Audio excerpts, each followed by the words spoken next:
प्रथम तहलका न्यूज। हिसार में आदमपुर से कांग्रेस विधायक कुलदीप बिश्नोई ने शहीदों को श्रद्धांजलि देते हुए कहा कि वे शहीदों को और उनके परिवार को नमन करते हैं।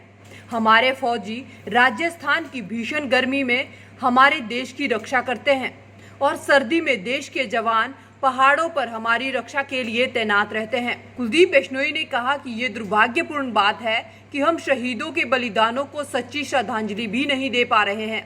उन्होंने कहा कि आज चाइना और इंडिया के बीच लद्दाख में जो कुछ भी हो रहा है, इसमें कई तरह के सवाल हैं और भारतीय जनता पार्टी को अपनी सच्चाई देश की जनता के सामने लानी चाहिए। क्या चाइना हमारे देश में घुसा था या नहीं घुसा? क्या हमने सरेंडर किया है? क्या हम घबरा गए हैं? इस प्रकार के कई सवालों का जवाब देते हुए सच्चाई सामने लानी चाहिए। उन्होंने कहा कि कांग्रेस पार्टी ने देश की आजादी से लेकर देश की तरक्की की बात की है। कांग्रेस पार्टी ने हमेशा जनता को सर्वप्रिय माना है।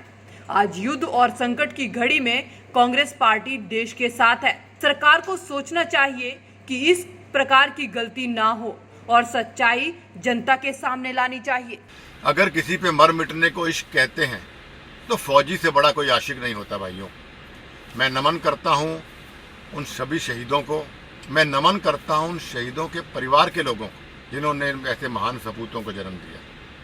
साथियों, हमारे फौजी हमारी सुरक्षा के लिए दिन रात एक करते, अपनी जान पर खेलते हैं। जब हम भीषण मई जून के महीने में गर्मियों में एयर कंडीशनरों के कमरों में बैठे होते हैं तो ये रेगिस्तान, राजस्थान के रेगिस्तान में भीषण गर्मी हमारी रक्षा करते हैं। सर्दियों में हम अपने घर में हीटर के आगे बैठे होते हैं तो ये बर्फीली चोटियों पर खड़े होकर देश की सरहदों पर हमारी रक्षा करते हैं। लेकिन आज बड़ा दुर्भाग्य की बात है, उनकी इन तपस्या पर, उनके इन बलिदानों को हम सच्ची श्रद्धांजलि नहीं दे पा रहे हैं। आज जो चाइना और इंडिया के बीच में जो हुआ लद्दाख में, उसमें क्या हुआ? क्या सच्चाई है? क्यों हमारे सैनिक बगैर हथियार वहाँ गए? क्या चाइना हमारे देश के अंदर घुसा था कि नहीं घुसा था? क्या भारतीय जनता पार्टी सरकार ने सरेंडर किया था कि नहीं किया था? मतलब इस प्रकार के सवाल जनता हमसे पूछती है, जनप्रतिनिधि होने के नाते।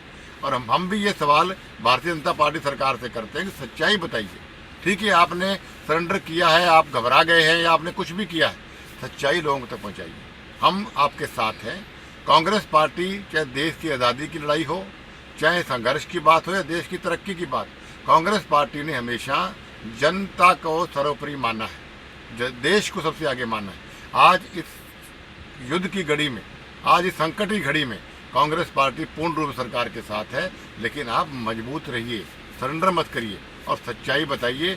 सच्ची श्रद्धांजलि उन शहीदों के लिए भी यही होगी, सच्चा प्यार, सच्चा सम्मान हमारे सैनिकों का भी यही होगा कि सच्चे सरकार सच्चाई बताए और आइंदा ऐसी गलती ना हो, इस पर सरकार जरूर। लद्दाख में हुए मामले के बाद लगातार विपक्ष केंद्र पर निशाना साधता नजर आ रहा है। कभी कांग्रेस के नेता केंद्र सरकार पर निशाना साधते हैं तो कभी कांग्रेस के कार्यकर्ता प्रदर्शन कर केंद्र सरकार को घेरते नजर आते हैं।